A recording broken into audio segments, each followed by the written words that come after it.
দর্শক দেখতে পাচ্ছেন মুসলমানদের নামাজের মধ্যে শুভেন্দু অধিকারীর অ্যাকশনে পুলিশ এই মুসলমানদের উপর আক্রমণ করে এবং দেশ জুড়ে ঈদুল আজহা বা বকরিদ উৎসব পালিত হলেও পশ্চিম বর্ধমানের আসানসোলে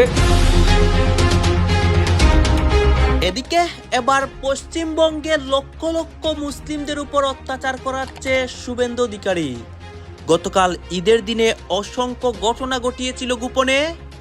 এই দেখে ভারতের প্রত্যেকটা জনগণ অবাক হয়েছে আজকে। क्या सड़कों पे सचमुच नमाज नहीं होती? अरे सड़कें चलने के लिए है या कोई भी व्यक्ति आकर के चौराहे पे आके तमाशा बना देगा? क्या अधिकार है उसको सड़क रोकने का? ধর্মীয় ঐতিহ্যের ক্ষেত্রে এবার বড় ধাক্কা লেগেছে। কলকাতার ঐতিহাসিক রেড রোডে প্রতি বছর লাখো মানুষের উপস্থিতিতে যে নান্দনিক ঐতিহাসিক ঈদের জামাত অনুষ্ঠিত হতো, ট্রাফিক ও পাবলিক অর্ডারের অজুহাতে নতুন সরকার তা এবার সম্পূর্ণ বন্ধ করে দেয়। সেটা শুক্রবার জুম্মার নামাজ পড়া হয়। পশ্চিমবঙ্গ নামক যে রাজ্যটা, সেটা ডেন্সলি পপুলেটেড, অর্থাৎ এখানে প্রচুর মানুষ এক জায়গায় বসবাস করে। মুসলিম ধর্মে এই যে একজোট হয়ে কিছু করা, এটা তাদের ধর্মের একটা অঙ্গ। এক দেশ এক আইন এক ভোট, তারপর কি হিন্দু রাষ্ট্র? উত্তরাখণ্ড এবং গুজরাটের পর অসমেও পাশ হয়ে গেল অভিন্ন দেওয়ানি বিধি। বিজেপি এবং আরএসএস বহুদিন ধরেই এক দেশ এক আইন নীতির কথা বলে এসেছে। এবার সেই পথে আরো এক ধাপ এগোলো অসম। এরপর কি পশ্চিমবঙ্গেও একই আইন কার্যকর করার দাবি আরো জোরালো হবে? ইতিহাসের অন্যতম কঠিন সময় পার করছেন ভারতের পশ্চিমবঙ্গের মুসলমানরা। আগে ছোটখাটো বিচ্ছিন্ন ঘটনা ঘটলেও এতটা কোণঠাসা হওয়ার খবর শোনা যায়নি। যেখানে মাইক দিয়ে পুলিশ ঘোষণা করছেন, পশ্চিমবঙ্গে পুলিশ মাইক দিয়ে ঘোষণা করে মুসলিমদের উপর অত্যাচার করছে। শুভেন্দু অধিকারীর ঘোষণায় পশ্চিমবঙ্গে তুলপার পরিস্থিতি হয়। গতকাল ঈদের দিনেও মুসলিমদের গরু কুরবানির মধ্যে অনেক কিছু করা হয়েছিল। গোপনে অসংখ্য মুসলিমের খারাপ অবস্থা হয় এই মুহূর্তে এবং সম্পূর্ণ ভারতে নতুন একটা পরিস্থিতি হয়। শুভেন্দু অধিকারী ফাঁসে, অন্যদিকে নরেন্দ্র মোদীও ফাঁসে। কারণ বিভিন্ন আন্তর্জাতিক দেশ ভারতের উপর চাপ দিচ্ছে এবং আমাদের নরেন্দ্র মোদী শুভেন্দুর খারাপ অবস্থা আপনারা দেখতে পারবেন এই মুহূর্তে। পশ্চিমবঙ্গের অবস্থা এবং দেশের রাজনীতি সবকিছু দেখানোর চেষ্টা করবে একটি ভিডিওতে। সবাই তৈরি, বাংলা বাঁচাতে হবে, পশ্চিমবঙ্গকে বাংলাদেশ হতে। কুরবানিতে আপনাদেরকে আগেও বলা হয়েছে, আবার নতুন করে বলা হচ্ছে যে কোনো রকম গরু কুরবানি দেওয়া যাবে না। ইতিহাসের অন্যতম কঠিন সময় পার করছেন ভারতের পশ্চিমবঙ্গের মুসলমানরা। আগে ছোটখাটো বিচ্ছিন্ন ঘটনা ঘটলেও এতটা কোণঠাসা হওয়ার খবর শোনা যায়নি। যেখানে মাইক দিয়ে পুলিশ ঘোষণা করছেন, ঈদের দিন কোথাও যেন গরু কুরবানি না হয়। গরু কুরবানি দেওয়া যাবে না, আপনারা কোনো রকমে গরু কুরবানি করবেন না। এবং কেউ লুকোচুরি করে করবেন বা কিছু করবেন, তাতে কিন্তু আপনারা বুঝবেন যে কোনো অ্যাঙ্গেল থেকে খবর গেলে পুলিশ সেখানে পৌঁছে যাবে। ড্রোন থাকবে, ক্যামেরা থাকবে। দীর্ঘ 1.5 দশকের তৃণমূল শাসনের অবসান ঘটিয়ে রাজ্যে প্রথমবার ক্ষমতায় এসেছে বিজেপি। নতুন মুখ্যমন্ত্রী হিসেবে শুভেন্দু অধিকারী দায়িত্ব নেওয়ার পর থেকেই একের পর এক প্রশাসনিক সিদ্ধান্ত নেওয়া শুরু করেন। ওবিসি সংরক্ষণ তালিকা থেকে মুসলিমদের বাদ দেওয়া, ইমাম ও মুয়াজ্জিনদের সরকারি ভাতা বাতিল এবং তথাকথিত অনুপ্রবেশকারী চিহ্নিতকরণের কড়া বার্তার মাঝেই রাজ্যে উদযাপিত হলো এবারের ঈদুল আজহা। তবে সব মিলিয়ে পশ্চিমবঙ্গের মুসলিম সম্প্রদায়ের ইতিহাসে এবারের ঈদটি সম্ভবত সবচেয়ে নিরানন্দ, আতঙ্কিত এবং বিষণ্ণ একটি উৎসব হিসেবেই কেটেছে। চিরাচরিতভাবে ঈদের যে আনন্দ ও উৎসবের আমেজ রাজ্যে দেখা যেত, এবার তার জায়গা নিয়েছিল এক ধরনের অদৃশ্য মনস্তাত্ত্বিক চাপ। সরকারি ছুটির তালিকা কাটছাট করে মাত্র একদিন করায় বহু চাকরিজীবী ও দূরদূরান্তে কর্মরত মানুষ ঈদের দিন গ্রামের বাড়িতে পরিবারের কাছে ফেরার সুযোগই পাননি। ঈদের পরের দিনই অফিস আদালত ও কর্মস্থল খোলা থাকায় উৎসবের পরিধি কেবল কয়েক ঘন্টার ফ্রেমে বন্দী হয়ে পড়ে। বহু মানুষের মুখে ছিল উৎসবের আনন্দ মাটি হওয়ার চাপা ক্ষোভ। সবচেয়ে বড় আঘাতটি এসেছে কোরবানির পশুর হাটে। West Bengal animal slaughter control act কড়াকড়িভাবে কার্যকর করায় এবং 14 বছরের কম বয়সী পশুর উপর নিষেধাজ্ঞা ও বয়স সার্টিফিকেটের আইনি জটিলতার কারণে ক্রেতা বিক্রেতা উভয়ই চরম আতঙ্কে ছিলেন। ডানপন্থী সংগঠনগুলোর হয়রানির ভয়ে অসংখ্য মুসলিম পরিবার এবার গরু কোরবানি দেওয়া থেকে বিরত থেকে বিকল্প হিসেবে ছাগল কিংবা খাসির মতো ছোট পশু কোরবানি করেছেন। এদিকে গরু বেচতে না পেরে গ্রামীণ অর্থনীতিতে বড় ধরনের ধস নেমেছে। বিজেপি সরকার যেভাবে দমন পীড়ন করছে প্রশাসনকে কাজে লাগিয়ে, এতে ক্ষতিগ্রস্ত সেটা শুধু মুসলমানরা হচ্ছে না, মুসলমানদের অল্টারনেটিভ আছে। খাসি, ছাগল তারা কুরবানি করলে, তাদের কুরবানি জবাই করলে কুরবানিটা তাদের হয়ে যাবে। পশ্চিমবঙ্গের পশুপালন ও খামার ব্যবসার সাথে যুক্ত হওয়া 70% প্রান্তিক ব্যবসায়ী হিন্দু সম্প্রদায়ের। এর ফলে মুসলমানদের কোণঠাসা করার এই নীতি প্রকান্তরে হিন্দু খামারিদের মাথাতে আকাশ ভেঙে ফেলেছে। কারণ গরু মহিষে নিষেধাজ্ঞা আরোপ করায় মুসলমানরা বিকল্প পশু কোরবানি করেছেন। এর ফলে হাজার হাজার পশু অবিকৃত থেকে যাওয়ায় কোটি কোটি টাকার লোকসানের মুখে পড়েছেন খামারিরা। আমার 5 লাখ টাকা লোন নেওয়া, সব মহিলারা এসছে আমার বাড়িতে, এসে বলছে লোন শোধ করো। আমি কি করে করব? চলো আমার বাড়িতে কি অবস্থা, আমি কি করব আমি ভেবে পাচ্ছি না। ধর্মীয় ঐতিহ্যের ক্ষেত্রেও এবার বড় ধাক্কা লেগেছে। কলকাতার ঐতিহাসিক রেড রোডে প্রতি বছর লাখো মানুষের উপস্থিতিতে যে নান্দনিক ঐতিহাসিক ঈদের জামাত অনুষ্ঠিত হতো, ট্রাফিক ও পাবলিক অর্ডারের অজুহাতে নতুন সরকার তা এবার সম্পূর্ণ বন্ধ করে দেয়। এদিকে সীমান্তবর্তী জেলাগুলোতে বাংলাদেশে অনুপ্রবেশকারী ট্যাগ দেওয়ার রাজনৈতিক ও প্রশাসনিক তৎপরতা সাধারণ বাংলাভাষী মুসলমানদের মধ্যে গভীর নাগরিকত্ব আতঙ্ক তৈরি করেছে। সব মিলিয়ে 2026 সালের পশ্চিমবঙ্গের এই কোরবানির ঈদ কেবল একটি উৎসব ছিল না, বরং তা ছিল রাজ্যের সংখ্যালঘু মুসলিম সম্প্রদায়ের জন্য এক কঠিন বাস্তবতার মুখোমুখি হওয়ার দিন।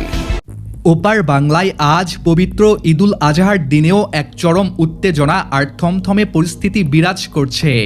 যে মুহূর্তে বাংলাদেশের মানুষ শান্তিতে কুরবানির ঈদ উদযাপন করছে, ঠিক সেই মুহূর্তে ভারতের মাটি থেকে ভেসে আসছে একের পর এক চাঞ্চল্যকর খবর।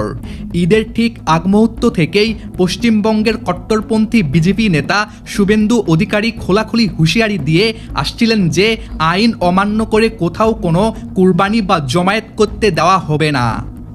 আজ ঈদের দিন সকাল হতেই সেই হুঁশিয়ারি যেন বাস্তবে রূপ নিতে শুরু করেছে।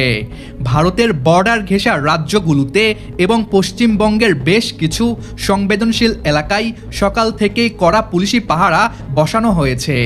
বিজেপির এই আকস্মিক কড়াকড়ি এবং শুভেন্দু অধিকারীর উস্কানিমূলক বিবৃতির পর আজ ওপার বাংলার মুসলমানদের সাথে ঠিক কী ঘটছে তার প্রতিটি নির্মম বাস্তব চিত্র আজ আপনাদের সামনে তুলে ধরব। পশ্চিমবঙ্গের রাজনীতিতে শুভেন্দু অধিকারী বর্তমান সময়ে মুসলিম বিদ্বেষী এবং কট্টর হিন্দুত্ববাদের সবচেয়ে বড় মুখ হয়ে উঠেছেন। এবারের ঈদের নামাজকে কেন্দ্র করে তিনি স্পষ্ট করে দিয়েছিলেন যে রাস্তায় বা কোনো পাবলিক প্লেসে নামাজ পড়ে সাধারণ মানুষের যাতায়াতে বিঘ্ন ঘটানো যাবে না। আজ ঈদের দিন সকাল হতেই তার এই নির্দেশের প্রভাব দেখা গেছে কলকাতার আশেপাশের বেশ কিছু এলাকায়। অনেক জায়গায় খোলা মাঠে বা রাস্তায় ঈদের নামাজ পড়তে যাওয়া মুসল্লিদের পুলিশ দিয়ে আটকে দেওয়া হয়েছে এবং সাফ জানিয়ে দেওয়া হয়েছে নামাজ পড়তে হলে শুধুমাত্র মসজিদের ভেতরেই পড়তে হবে। শুভেন্দু অধিকারীর এই অনড় অবস্থানের কারণে অনেক জায়গায় সাধারণ মুসলিমদের সাথে পুলিশের তুমুল তর্কাতর্কি এবং উত্তেজনার সৃষ্টি হয়েছে। ঈদের আনন্দের সকালে যেখানে সম্প্রীতির বার্তা থাকার কথা, সেখানে শুভেন্দুর এমন রাজনৈতিক চাল ওপার বাংলার মুসলিম সমাজকে এক চরম মানসিক চাপের মুখে ফেলে দিয়েছে। পরিস্থিতি শুধু নামাজে বাধা দেওয়ার মধ্যেই সীমাবদ্ধ থাকেনি।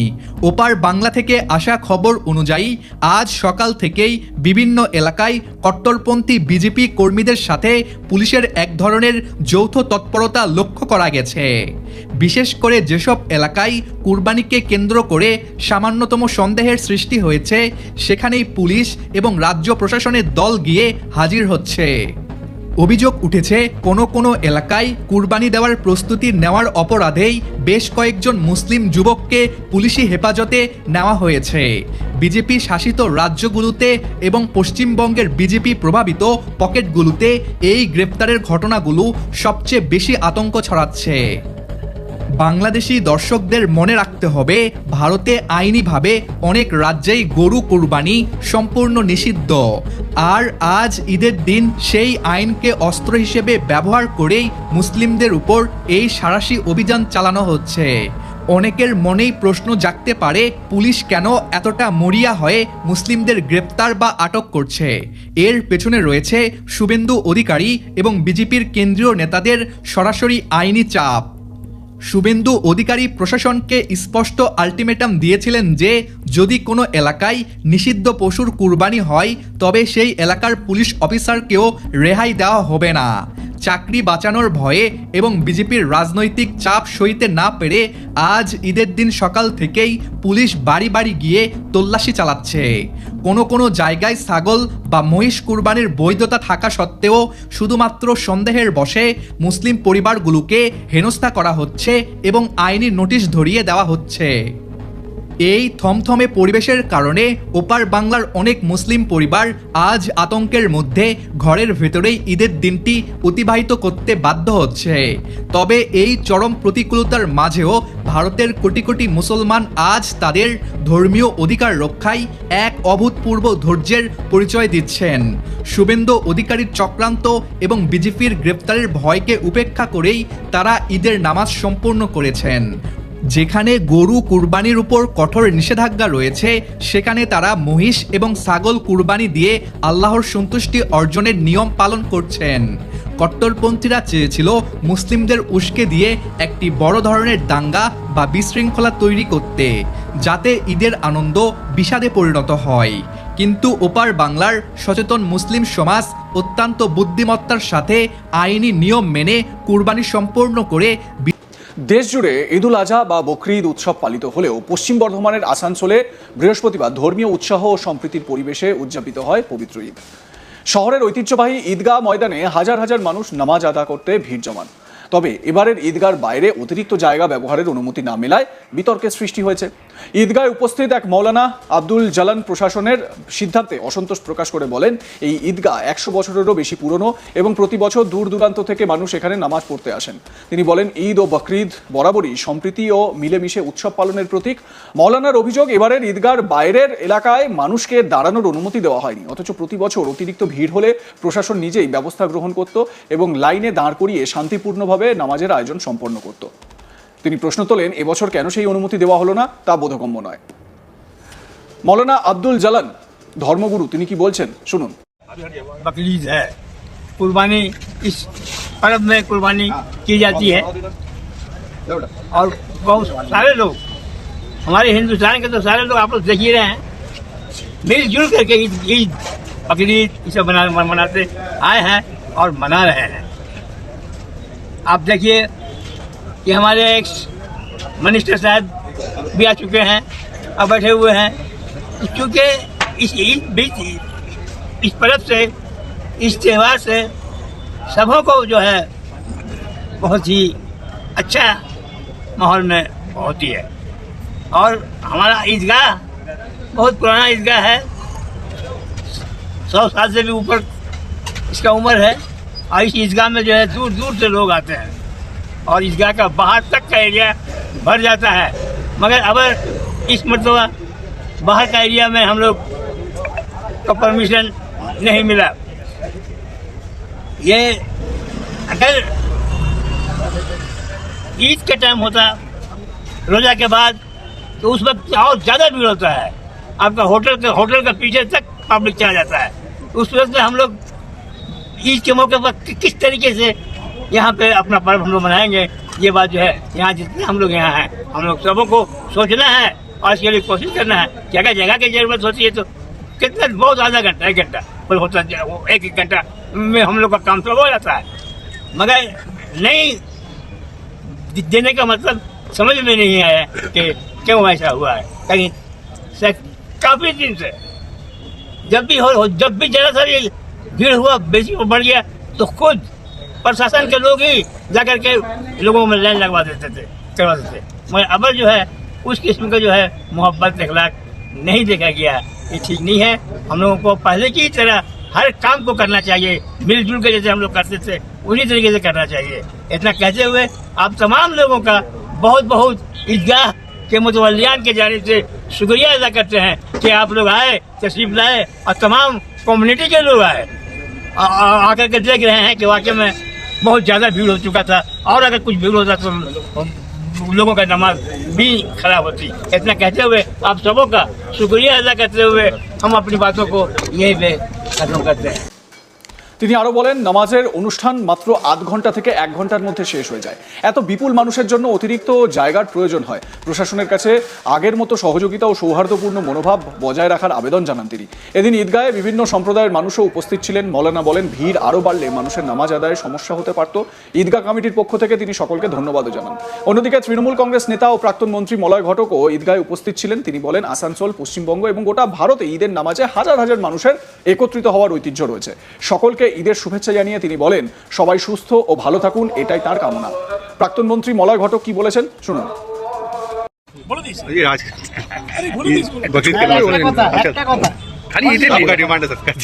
সবাইকে উইশ করে দেন আজকে ঈদ আমাদের আসানসোলের বা পশ্চিমবঙ্গের বা সারা ভারতবর্ষের একটা পরম্পরা আছে যে ঈদের দিনে যে নামাজ হয় সেই নামাজে হাজার হাজার মানুষ তারা সমবেত হন, জড়ো হন।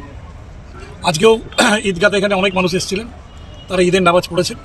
আমি সমস্ত মানুষ দর্শক আপনারা তো দেখলেন এখানে কি কথা হচ্ছে, অনেকে কিন্তু অনেক কথা বলতেছে। বিশেষ করে এখানে দেখতে পাচ্ছি আমরা দেশের রাজনীতির প্রেক্ষাপট নিয়ে কথা হয়, আর অনেক বিষয় নিয়ে কথা হয়। গাছ এই বিষয়গুলো দেখে এবং দেশের রাজনীতির প্রেক্ষাপট নিয়ে আপনার মন্তব্য কি, আপনার গুরুত্বপূর্ণ মন্তব্য অবশ্যই আপনারা আমাদের কমেন্ট বক্সে লিখে যাবেন।